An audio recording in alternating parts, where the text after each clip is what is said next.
Welcome, welcome, welcome to Think. It is I, says me, your host, Alonzo Jennings III. Today is February 4th, 2008. Yesterday was the Super Bowl, and let me send a warm congratulations to the New York Giants who played their butts off on the field and beat the New England Patriots. That was such an awesome game. I had such a great time watching that game, and I call it redemption because I'm a big Rams fan, and we lost in 2002. And I just love to see the Patriots go out like that. Anyway, not hating, just congratulating the Giants. All right, back to the show. Welcome. It's the month of February. It's the first Monday of February. I hope January was awesome for you. I had a great January. I hope you did too. But moving on to February, I call this the month of relationships, or the month of love. And I want to support those out there in relationships with significant others and partners, as well as supporting those without relationships or that aren't in relationships but have, maybe they're looking to be in a relationship with a significant other soon.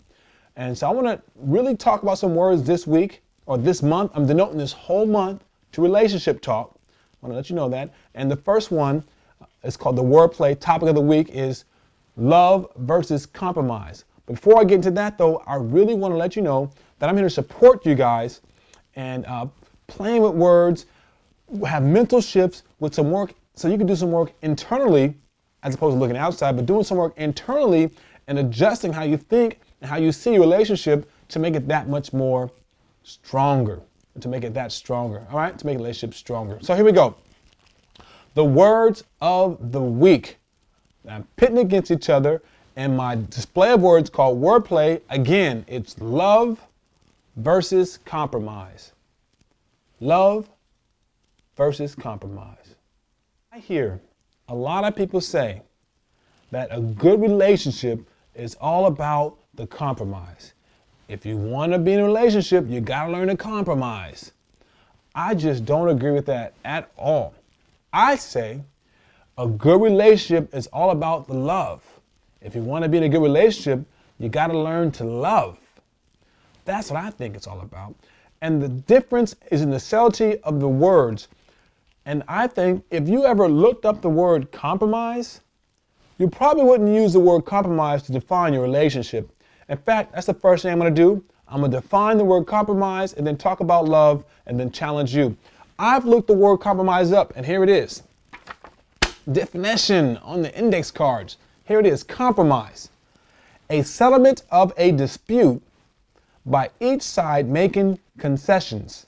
I'll read that again. A settlement of a dispute by each side making concessions. And I'll look up concessions at the end of the definition here, just to make sure we're clear with the definition of compromise. Definition number 2, an agreement reached by adjustment of conflicting or opposing claims, principles, etc. One more time.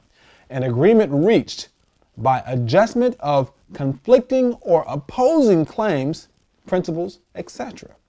Definition number 3, a middle state between two conflicting opinions. And then now I'm going to read the definition for concessions, because it said a settlement of a dispute by each side making concessions. So what's a concession? Well, a concession is a thing that is granted, especially in response to demands. And I asked you, is that really what a good relationship is all about? Settlement of disputes, adjustments of conflicts, the granting of demands? That's not how I want to define my relationship. So that's why I say, watch what you say when you call word compromise. Relationship about compromise? Yikes. Now let's move on to the word love and what love is all about. When I say love versus compromise, I'm talking about unconditional love. Love with no conditions. And what does that mean? Love with no condition means love with no attachments. Love with no expectations. Love without that, I'll do this for you if you do that for me. I mean, there is no, I'll suck your toes if you rub my back. Those are conditions. You don't want to do that. I want you to learn to love for the sake of loving. Love because you choose to love. There is no in order to. Love because you love your partner. And if you love your partner and you want to suck their toes, well, suck their toes. But do it because you choose to love. And that's what I'm talking about. That's the subtle differences between compromise and loving unconditionally. I'm saying unconditional love is loving because you choose to love. And there is no keeping score. There is no attachments. There is no expectation. Love because you choose to love. Now, I'm not saying it's easy. Not at all. It takes practice. Love and relationships takes practice. So my think challenge to you is to watch when the word compromise comes up when talking about relationships. Just to watch it. And maybe substitute the word compromise with another word. Like, say, support.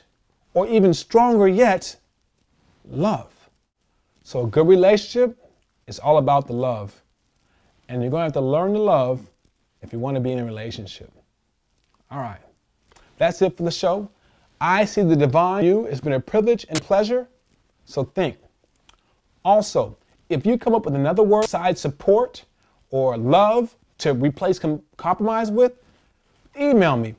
Put it in the comments with others. I love to hear your word. But so far, I've got support and love. Tell me what you got on there too, all right?